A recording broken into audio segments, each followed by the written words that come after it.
Zungumza hapa mpaka nimesikia wivu. Barabara hii ni katika barabara zinazounganisha mikoa ambayo ni mbovu kuliko barabara yoyote katika nchi hii. Mbovu kabisa. Muda wake wa kutumika ulishaisha. Wamezibaziba mpaka haiwezekani kuzibaziba tena.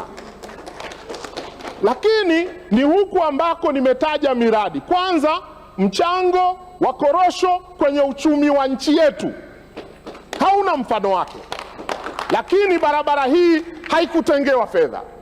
Mimi nikiunga mkono bajeti hii nitakuwa na wasaliti wananchi wa Kusini, nitakuwa na saliti ilani ya uchaguzi ya chama changu, na kwa hiyo ninatangaza wazi kabisa siungi mkono bajeti hii mpaka fedha itengwe kwenye hii barabara.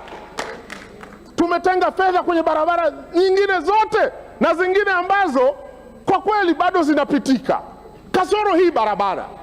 Hivi leo mdogo wangu Lega, ile bandari ya Kilwa, wale samaki wanapitia wapi? Tunataka kuhujumu ule mradi. Huo mradi wa gesi, hivyo vifaa na watu wanapitia wapi kwa ubovu wa hii barabara? Lakini hiyo korosho inapitia wapi? Mdogo wangu, nakupenda na kuthamini, lakini kwenye hili ninashindwa kuwasaliti wananchi wa Lindi na Mtwara. Nikipitisha bajeti hii mimi nitakuwa msaliti. Ninaomba sana serikali, mkitaka nikubali bajeti hii ipite, wekeni fedha, tuanze hata kidogo basi, hata kilomita 5 basi, tuonekane tumeanza. Na umesema vizuri hapa Mheshimiwa Waziri, hii ndio bajeti ya kwanza ya utekelezaji wa ilani ya miaka 5. Hii barabara imewekwa kwenye ilani ya uchaguzi. Rais alipokuja ametuahidi kuijenga upya. Tusipoanza nayo mwaka wa kwanza tunadanganyana. Hili jambo siungi mkono, na nitashika shilingi mpaka tufike mahali. Tengeni fedha, tuanze safari ya ujenzi wa barabara hii. Kuunga mkono ni kuwasaliti, na mimi na matumaini wabunge wa Kusini watasimama na mimi kwenye hili. Fedha itengwe kwenye hii barabara ili tuelewane hapa, vinginevyo kutupeleka kwenye hati fungani ni changa la macho. Imefanyika kwenye EPC+F ikashindikana. Tusibadilishe majina, tengeni fedha, tutawaeleweni. Msipotenga fedha, kwa unyenyekevu sana, kwa moyo mzito sana, mnisamehe sana, siwezi kuwasaliti wananchi wangu wa Kusini nikiacha hii barabara isitengewe fedha. Mheshimiwa Mwenyekiti, la pili na la mwisho, naunga mkono mapendekezo ya kamati, na hapa niipongeze sana kamati ya Bunge ya kudumu ya miundombinu. Mmefanya kazi nzuri ya kizalendo na mmesema ukweli hapa.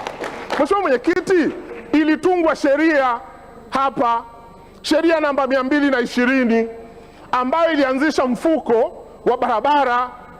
Mfuko ile sheria ime-reinforce fedha hizi toka mwaka 2020. Hii fedha haiendi kwenye mfuko wa barabara na kwenda kutunzwa kwa mujibu wa sheria. Hii fedha imepelekwa mfuko mkuu, na ukisoma takwimu haziendi hela zote. Sasa tukijenga utamaduni, barabara zetu zinaharibika, za TANROADS na za TARURA, kwa sababu moja tu kubwa.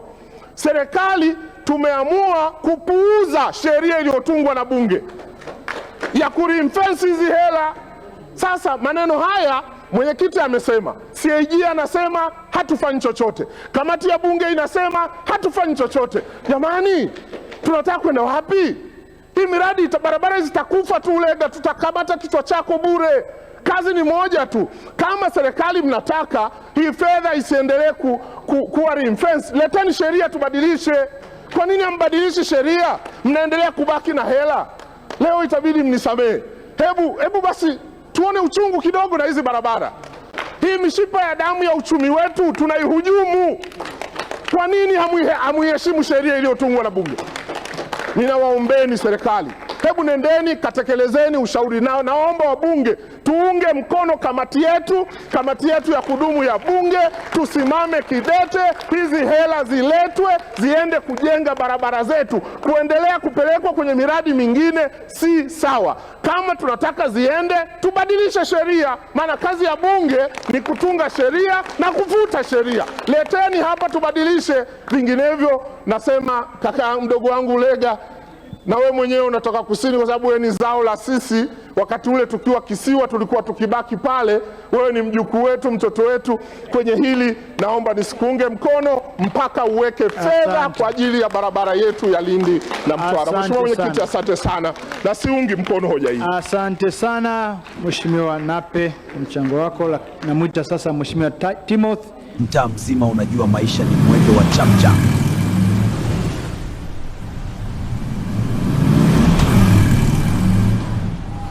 Mtaa mzima unajua maisha ni mwendo wa chapchap. Lakini leo kuna sehemu matumaini yanakutana na suluhisho.